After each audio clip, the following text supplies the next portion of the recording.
यदि धरती पे कोई स्वर्ग है तो वो कश्मीर है।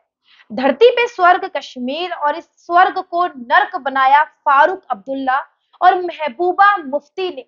ये वैसी रीजनल पार्टियां हैं वहां की जिनकी धारा 370 हटते ही पेट में दर्द हो गया, क्योंकि इनके गैर कानूनी कब्जे चले गए।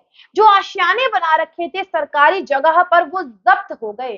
तो ये ऐसी पार्टियां हैं जिन्होंने कोई कसर नहीं छोड़ी है कश्मीर को नर्क बनाने में। आज कश्मीर की आवाम खुश है क्योंकि धारा 370 हट चुकी है, लेकिन उससे पहले की यदि बात पूछे वहां की आवाम से, तो वो कहती है कि पहले की जो सरकारें थी, पहले के समय में उन्होंने जनता के लिए कोई कार्य नहीं किया, बल्कि अपनी जेबें गर्म की हैं, अपनी जेबें भरी हैं, जिनमें सबसे बड़ा नाम आता है फारूक अब्दुल्ला का, जिन्होंने कश्मीर को नर्क बनाने में कोई कमी नहीं छोड़ी। महबूबा मुफ्ती और फारूक अब्दुल्ला, ये दो नाम जिन्होंने कश्मीर की हालत बद से बदतर कर दी है। वो कश्मीर जिसे सांस्कृतिक धरोहरों का देश बोला जाता था, वो कश्मीर जिसे धरती पर स्वर्ग बताया जाता था, जहां पर कोई ऑडिट नहीं, कोई कार्य नहीं, कोई सरकार के लिए सरकार किसी तरीके से कोई कार्यशैली के साथ काम नहीं करती थी, वो कश्मीर जहां पर रिक्रूटमेंट का कोई प्रोसेस नहीं था। सरकारी भर्तियां ऐसे ही हो रही है, कोई वैकेंसी नहीं है, कोई पीएसटी नहीं है, कोई जनरल टेस्ट नहीं है। इस तरीके से कश्मीर को बद से बदतर बनाया गया। एक रिपोर्ट सामने आई थी जिसमें पता लगा वहां के सरकारी डॉक्टर को सरकार तनख्वाह देती है और वो डॉक्टर दुबई में प्रैक्टिस कर रहा था, वो कश्मीर। वहां पर ये सब क्यों हुआ?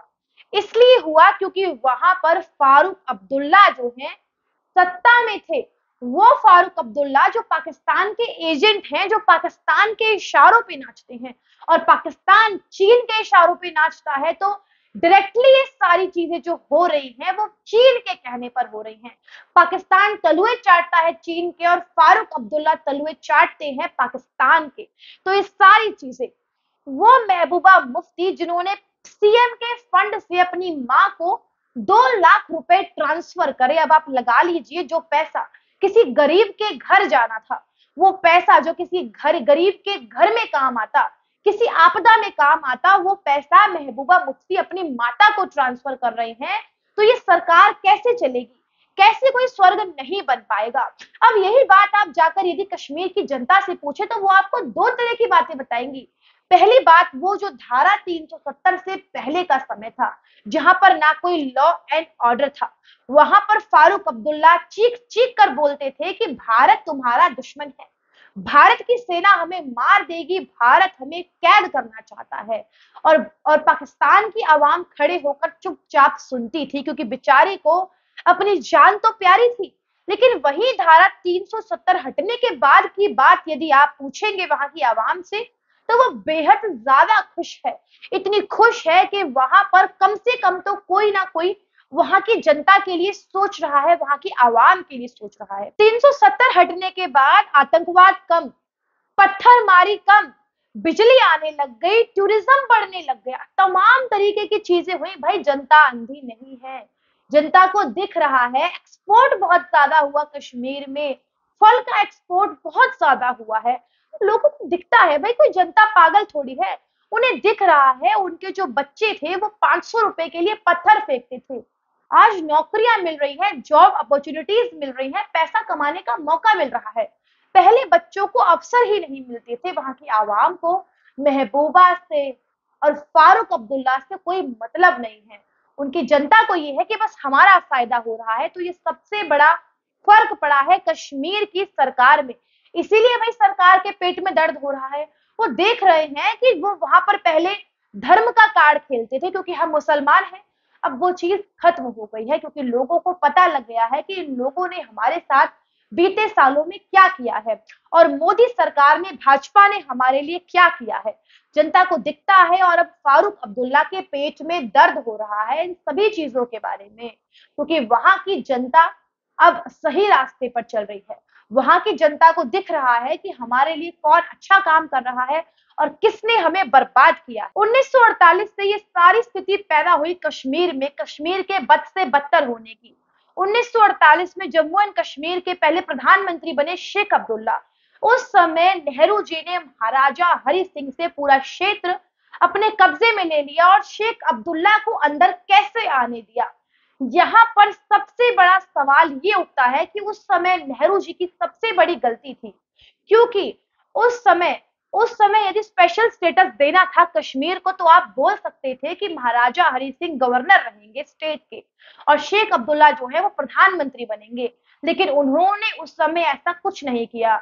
ये सारी समस्या जो खड़ी हुई है, ये उस समय नेहरू जी की गलती की वजह से, क्योंकि महाराजा हरि सिंह राजा थे, उन्हें पता था किस तरीके से शासन करना है, नहीं करना है, तो वो आवाम को खुश रख सकते थे। लेकिन उस समय नेहरू की सबसे बड़ी गलती ये हुई कि शेख अब्दुल्ला के हाथ में सत्ता दे दी।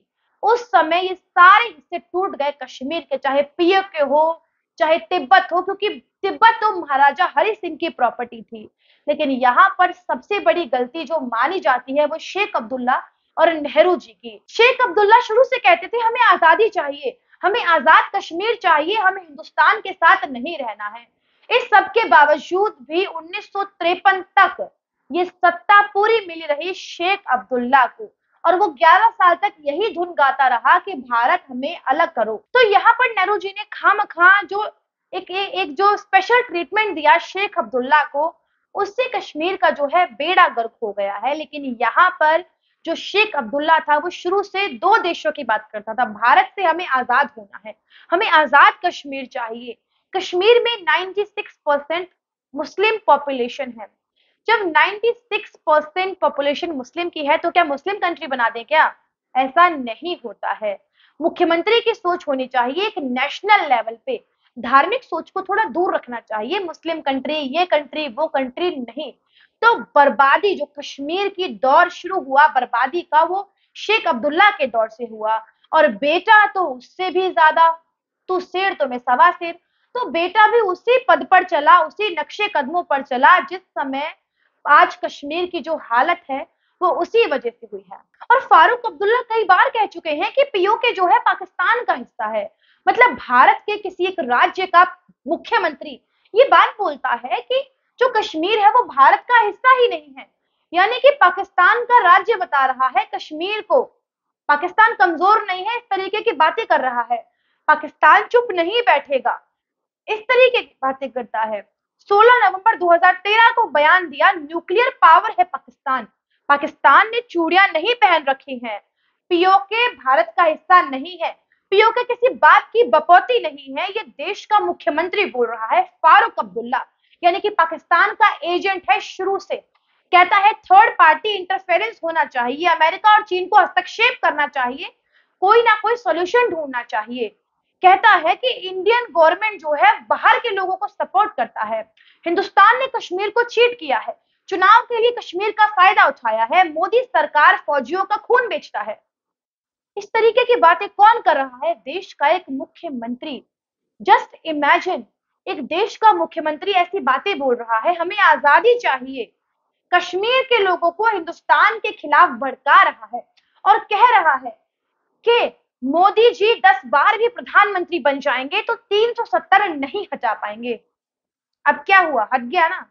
तो बस यही बात है, ओवर कॉन्फिडेंस इतना ज्यादा भयावह इनके अंदर। लेकिन अब ओवर कॉन्फिडेंस की धज्जियां उड़ गई है, क्योंकि कश्मीर की आवाम कह रही है कि हमें कोई फर्क नहीं पड़ता, इनसे कोई फर्क पड़ता भी नहीं है। कश्मीर की आवाम कह रही है कि ये कुछ भी करती रही, हमें मोदी सरकार की तरफ से जो लाभ मिल रहे हैं उनका हम फायदा उठाएंगे। हमें रोजगार मिल रहा है, अपॉर्चुनिटीज मिल रही है, वैकेंसीज निकल रही है, गवर्नमेंट जॉब्स मिल रही हैं, किसे नहीं चाहिए, एक्सपोर्ट बढ़ रहा है, फलों का एक्सपोर्ट बढ़ रहा है। तो जनता, आवाम जो है कश्मीर की, वो खुद ये बात कह रही है। और फारूक अब्दुल्ला ने जो सारी बातें कही हैं, ये पॉलिटिकली क्रिटिसाइज करने वाली बातें नहीं है, ये बातें आती हैं देशद्रोह के अंदर। पॉलिटिकली आप किसी की भी निंदा करें, आम बात है, चलता है, लेकिन आप पॉलिटिक्स के चक्कर में अपने देश की जो निंदा कर बैठते हैं, वही जो राहुल गांधी इस समय फिर से दोहरा रहे हैं। राहुल गांधी विदेशी धरती पर जाकर जो करके आए हैं हम सभी देख रहे हैं। लेकिन अपने मुद्दे पर आए तो फारूक अब्दुल्ला राजनीति के चक्कर में इतना ज्यादा अपने देश का अपमान किया, जो सच में बहुत ही भयावह है। और रियल दुश्मन पाकिस्तान का शेख अब्दुल्ला फारूक अब्दुल्ला महबूबा मुफ्ती, इसकी शुरुआत 1984 से ही हो गई थी। इस मुद्दे पर आप अपनी क्या राय रखते हैं, हमें कमेंट करके अवश्य बताइएगा। हमारी रिपोर्ट को अंत तक देखने के लिए आप सभी का धन्यवाद। रिपोर्ट को लाइक करें, शेयर करें और कमेंट करना बिल्कुल ना भूलें। नमस्कार।